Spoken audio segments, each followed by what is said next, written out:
राज्यातील सार्वजनिक आरोग्य विभागाच्या वतीनं यंदा पालखी सोहळ्यानिमित्त गजर विठुरायाचा जागर आरोग्याचा हा उपक्रम राबवला जातोय। वारीच्या माध्यमातून आणि पुढारी न्यूजच्या साथीनं आरोग्य योजना घराघरात पोहोचवली जाते। आरोग्य विभागाचा हा उपक्रम नेमका काय आहे पाहूयात।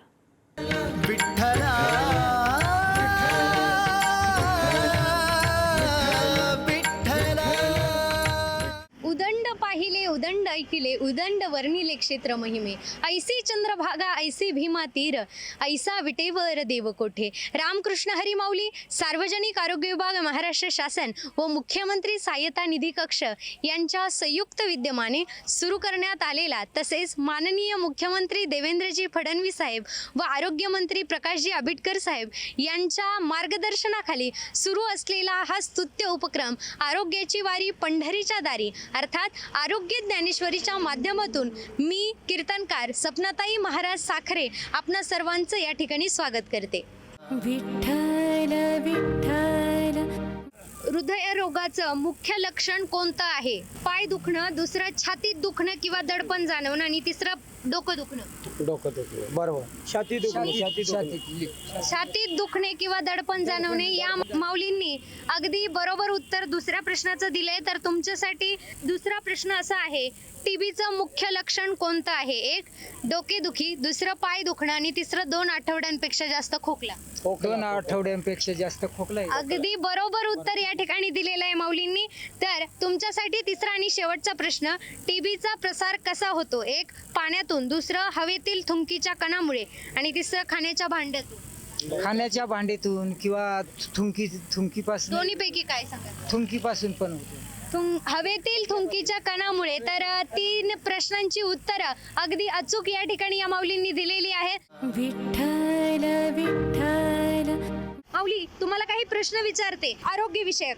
तर 3 प्रश्न असतील, त्यातला पहिला प्रश्न असा आहे, लसीकरण कुठे मोफत मिळते? एक फक्त खासगी हॉस्पिटलमध्ये, दुसरं फक्त मोठ्या शहरात आणि तिसरं सर्व शासकीय आरोग्य केंद्रामध्ये। पण हा सर्व शासकीय आरोग्य केंद्रामध्ये। तर दुसरा प्रश्न तुमच्यासाठी, उच्च रक्तदाब टाळण्यासाठी काय आवश्यक आहे? एक जास्त मीठ खाणं, दुसरं दररोज चालणं आणि तिसरं कमी झोप। नाही चालणं महत्वाचं आहे, टाळी वाजवणं सुद्धा महत्वाचं आहे। अगदी। तर या ठिकाणी दुसऱ्याही प्रश्नाचं उत्तर अगदी बरोबर दिलेलं आहे। तर तिसरा प्रश्न तुमच्यासाठी शेवटचा, उच्च रक्तदाबामुळे कोणता धोका असतो? एक खोकला, दुसरं हृदयविकाराचा झटका आणि तिसरं ताप। हृदयविकार। 3ही प्रश्नांची अचूक अशी उत्तरे या ठिकाणी माऊलींनी दिलेली आहेत। तर सार्वजनिक आरोग्य विभागाद्वारे छोटासा सन्मान आपला करत आहोत। तर हे घ्या।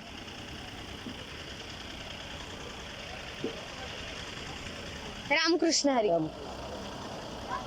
तर घेऊन आरोग्याची वारी पंढरीच्या दारी अर्थात आरोग्य ज्ञानेश्वरीच्या माध्यमातून आपण पुढील काही वारकऱ्यांसोबत संवाद करणार आहोत, अर्थातच आरोग्य संवाद। चालेल तर मग रामकृष्ण हरी। विठ्ठल विठ्ठल प्रश्न मी तुम्हाला विचारते, गरोदर महिलांनी पहिली तपासणी कधी करावी? एक 7 महिन्यानंतर, दुसरं 3 महिन्याच्या आत आणि तिसरं प्रसूतीवेळी। ते 3 महिन्यानं। 3 महिन्याच्या आत। पहिल्या प्रश्नाचं उत्तर अगदी बरोबर या ठिकाणी दिलेलं आहे। तर दुसरा प्रश्न आजी तुमच्यासाठी, बाळाला कोणतं दूध पहिल्यांदा द्यावं? एक पाण्याचं दूध, दुसरं साखर पाणी आणि तिसरं आईचं पहिलं दूध। आईचं पहिलं दूध। अगदी बरोबर या ठिकाणी उत्तर दिलेलं आहे। तर तिसरा प्रश्न तुमच्यासाठी, गरोदर महिलांना कोणती गोळी नियमित द्यावी?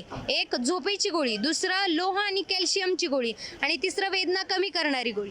वेदना कमी करणारी।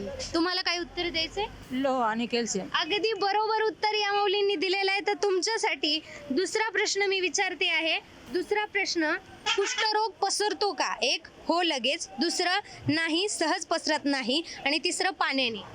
सहज नाही पसरत। अगदी बरोबर उत्तर दिलेलं आहे।